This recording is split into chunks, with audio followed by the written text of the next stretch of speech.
ನಿನ್ನೆ ರಾತ್ರಿ ಚಿರತೆ ನಾಯಿನ ಹಿಡಿದು ಸಾಯಿಸಾಕ್ಬಿಟ್ಟಿದೆ ಗುರು. ಫುಲ್ ವಿಡಿಯೋ ನೋಡಿ. ನಮಸ್ಕಾರ ಫ್ರೆಂಡ್ಸ್, ಹೇಗಿದ್ದೀರಾ?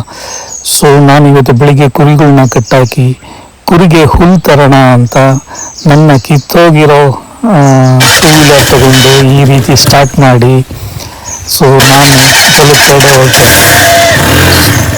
ನಾನು ಗಾಡಿ ಹಳೇದಾದ್ರೂ ಒಳ್ಳೆ ಸರ್ವಿಸು ಇದೆ ಗುರು, ಎಲ್ಲೂ ಪ್ರಾಬ್ಲಮ್ ಇಲ್ಲ.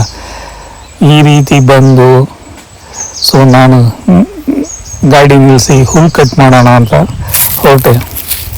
ಹುಲ್ಲು ಕಟ್ ಮಾಡುವಾಗ ನನಗೇನೋ ಸ್ಮೆಲ್ ಬಂತು. ಅದು ನೋಡಿದೆ, ಏನು ಚಿರತೆ ಮಟ್ಕ ಏನಂತ ಹೇಳ್ತೀವಿ, ಅದನ್ನು ನಾಯಿನ ಫುಲ್ಲು ತಿಂದಾಕ್ಬಿಟ್ಟಿದೆ ಗುರು. ಇದು ಯಾವಾಗ ನಿನ್ನೆ ರಾತ್ರಿ ಆಗಿರೋದು. ನಾವು ಇಷ್ಟೊಂದು CC ಕ್ಯಾಮ್ರಾ ಹಾಕಿದ್ರು ಯಾವ CC ಕ್ಯಾಮ್ರಾದಲ್ಲೂ ಇದು ಸರಿಯಾಗಿಲ್ಲ. ಬಟ್ ಫುಲ್ ನಾಯಿನ ತಿಂದಾಕ್ಬಿಟ್ಟಿದೆ.